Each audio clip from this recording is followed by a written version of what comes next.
చూడండి.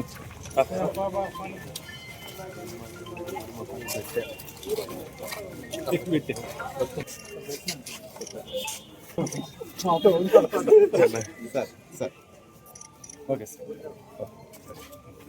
ಈಗ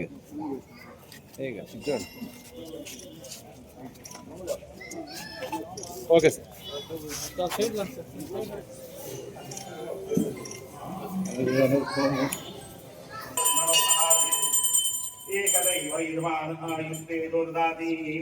సామ్రాజ్యం భోజ్యం స్వరాజ్యం వైరాజ్యం పారవేశం రాజ్యం మహారాజ్యమాధిపత్యం. ఓం నమః ఆనందకర్పూర దివ్యమంగళ నీరాజనం సమర్పయామి. నీరాజనానంతరం శుద్ధం ఆచమనీయం సమర్పయామి.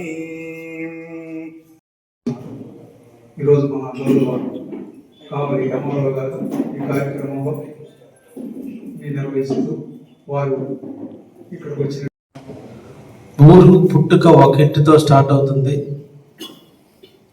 ఒకిళ్ళు కలిసి గ్రామం అవుతుంది.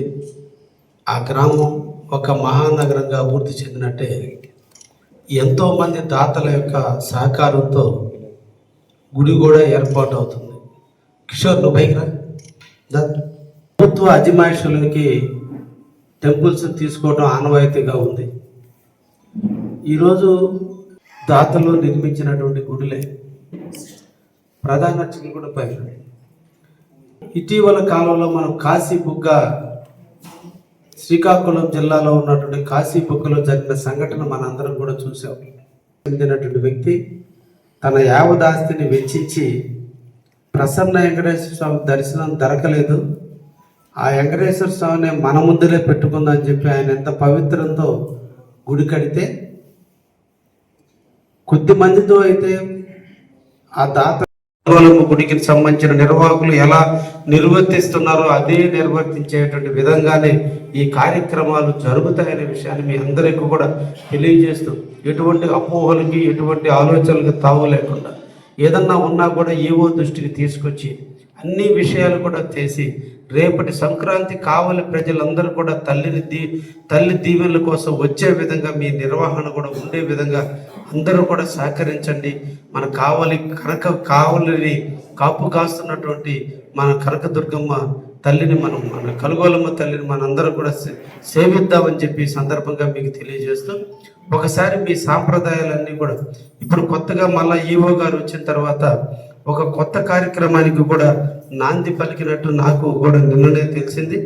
వారు అనాదిగా కూడా ఆ తల్లిని ఈ ఉత్సవాలు అయిపోయిన తర్వాత తెప్పోత్సవం జరిపేటువంటి ఆనవాయితీ ఉందని, అంతకుముందు బహుశా దీంట్లో జరుపుండేవాళ్ళు, ఇప్పుడు ఆ పరిస్థితులు లేదు. కాబట్టి మనకి పాత ఊర్లో ఉన్నటువంటి శివాలయం దగ్గర ఈ అమ్మవారిని, అంటే సంక్రాంతి రోజున స్టార్ట్ అయినటువంటి మహాతల్లి గ్రామ పర్యటన అంతా కూడా పూర్తి చేసుకుని వాడవాడ తిరిగి దేవుణ్ణి మళ్ళా కోవిల సన్నిధిలోకి వచ్చిన తర్వాత మరుసటి రోజు అదే రోజా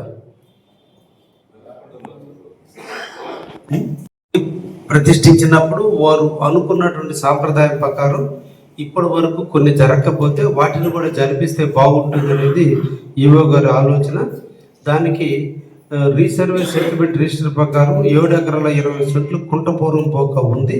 సదరు కుంట నందు కలుగోల శాంబయ్య దేవస్థానము, కావలి మరియు మల్లేశ్వర స్వామి దేవస్థానం బ్రహ్మోత్సవాల సందర్భంగా శ్రీ కలుగోల శాంబయ్య అమ్మవారికి మరియు మల్లేశ్వర స్వామి వార్లకు తెప్పోత్సవాలు జరుగుతున్నవి.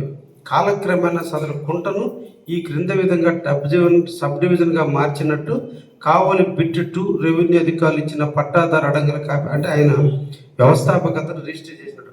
అంటే మల్లేశ్వర స్వామి అంటే శివాలయంలో తెప్పోత్సవంలో మల్లేశ్వర స్వామి శివరాత్రి అప్పుడు కలుగోలమ్మది కూడా తెప్పోత్సవం జరుగుతుంది అనేది ఒక సాంప్రదాయం ఉందని, ఇప్పుడు ఆ సాంప్రదాయాన్ని కూడా మళ్ళీ నాంది పలకదామని చెప్పి ప్రధాన అర్చకులు, తర్వాత ఈవో గారు, ధర్మకర్త అందరూ నిర్ణయించినట్టున్నారు.